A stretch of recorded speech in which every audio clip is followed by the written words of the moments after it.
We often speak of dogs through the habit of ownership.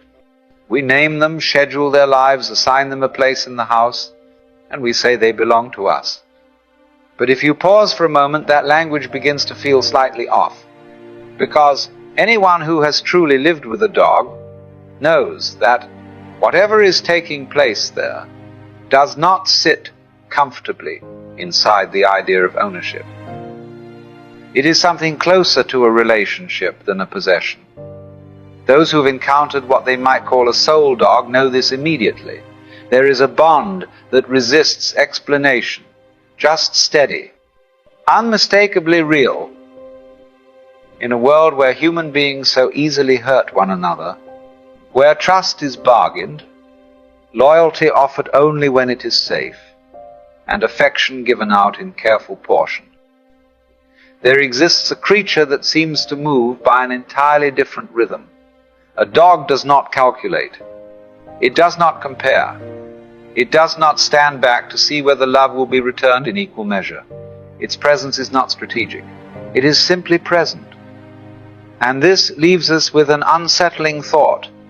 If such a way of being exists so close to us, walking at our side, resting at our feet, sharing our ordinary days, then perhaps the deeper question is not why we keep them, but why we were given them at all. Why out of the vast movement of life it would choose to walk so closely beside us. To understand what it means to have a dog in your life, we may first have to let go of the idea that a dog is a pet. The term itself performs a subtle reduction. It classifies, organizes, and implies ownership, something to be managed, trained, perhaps optimized. Yet this framework fails to account for what is actually taking place. A dog is not merely an object within one's life, but a mode of existence, a different way of being placed beside your own. And this contrast matters, because human beings tend to inhabit a divided condition. We are rarely fully present where we are. We exist partly in memory, replaying what has already happened, and partly in anticipation, imagining what might come next. Most of the time, we are not here at all. A dog, on the other hand, appears to live almost entirely in what is happening.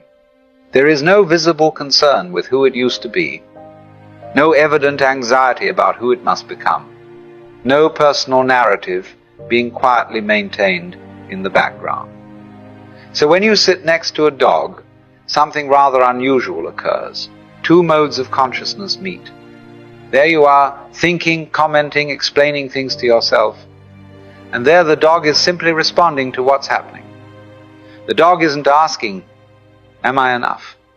It isn't wondering where this relationship is going, and when it looks at you, it isn't measuring you against who you used to be or who you think you should become. It meets what is there. And that's why the connection feels so immediate, because the dog isn't relating to your identity, your past, or your ambitions. It's relating to your presence. So in that sense, you don't really own a dog. You do not truly own such a creature.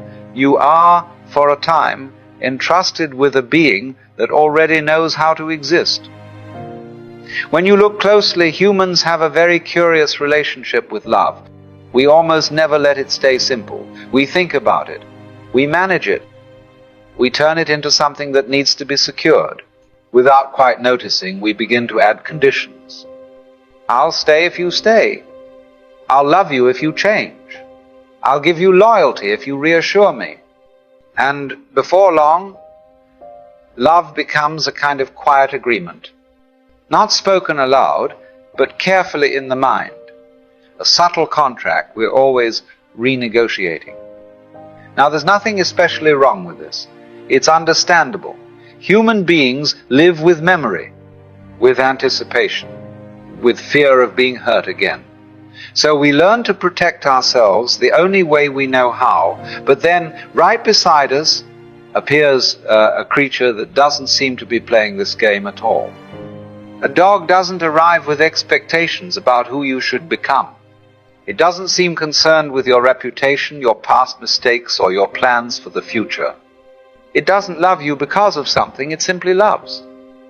Not as a virtue, not as a moral achievement, but as its natural way of being in the world. And this is what theologians have always pointed toward when they speak of grace. Love without prerequisite. Love that does not need to be earned, justified, or explained. A dog lives in this state effortlessly, which may be why dogs make such poor theologians. They don't need belief systems. They don't require doctrines. They are already embodying the thing religion struggles to describe. So perhaps God did not place dogs beside human beings to teach obedience or responsibility, but to set beside us a living reminder of what love looks like before conditions ever enter the picture. Not an idea, not a rule, but a presence. In this sense, the dog becomes a kind of spiritual anchor. Seen from a deeper angle, dogs prevent human beings from floating too far away into the world of their own ideas. We are remarkably good at living inside concepts, inside explanations, conclusions, and stories about ourselves, while forgetting the simple fact of being here. Now, many spiritual traditions speak of awakening in very modest language, not as a flash of light, but as presence, as a willingness to stop arguing with what is already taking place, as a gentle trust in this moment, exactly as it appears. And this, of course, is where the dog has always been. A dog does not rehearse grievances. It does not construct a memory palace of wounds. It returns almost immediately, even after pain. Not because it is unaware, but because it does not live by calculation. The dog does not punish absence. It does not withdraw affection as a lesson. It does not interpret vulnerability as failure. This is often mistaken for foolishness. But it is not ignorance. It is not naive. It is a certain clarity of heart, a way of meeting life without armor and without delay. Human beings often notice this and say, half-jokingly, dogs are better than people. But the deeper truth is more unsettling than that. Dogs are not better than humans. They are what humans look like when fear has not yet learned how to take control of the heart. And this is why losing a dog hurts as deeply as it does. The grief often feels out of proportion, almost embarrassing in its intensity. But that's only because the bond itself was never built out of words. You didn't love your dog through ideas. You loved through rhythm, through routine, through presence, through the sound of familiar footsteps, through touch, through shared silence that didn't need to explain itself. So when a dog leaves, you don't lose a story. You don't lose a role or a narrative. You lose a way of being. It is as if innocence itself has slipped away, leaving behind the absence of something that once required no explanation to feel safe. This is why people often say, "He knew me better than anyone." And what they mean is not that the dog understood their opinions, or their history, or the character they present to the world. A dog never knew your persona. It knew your tone, your breath, the subtle shifts in your body when you were anxious or at ease. A dog knows when you are unsafe with yourself, and it stays. So the grief is not only for the animal that is gone, but for the self that once knew how to settle, without defense or justification, in the simple presence of another living being. That is what is being mourned. Not companionship alone, but unconditional safety, experienced without words. Eventually you notice something that doesn't quite sit right. Why does a creature like this pass through life so quickly? Why does life allow something so transparent to remain only for a while? But perhaps this is not an accident. Dogs do not break our hearts by mistake. They break them by design. If love never ended, we would treat it casually.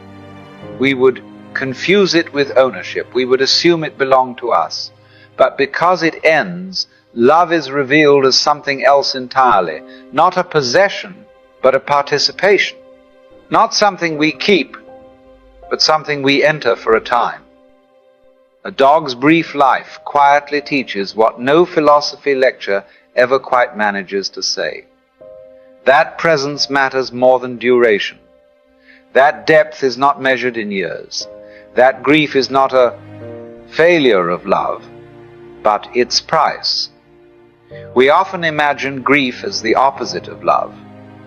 But in truth, grief is love that has nowhere to go. In this sense, dogs are not meant to stay forever. They are temporary teachers, not permanent companions. They arrive. They give themselves completely.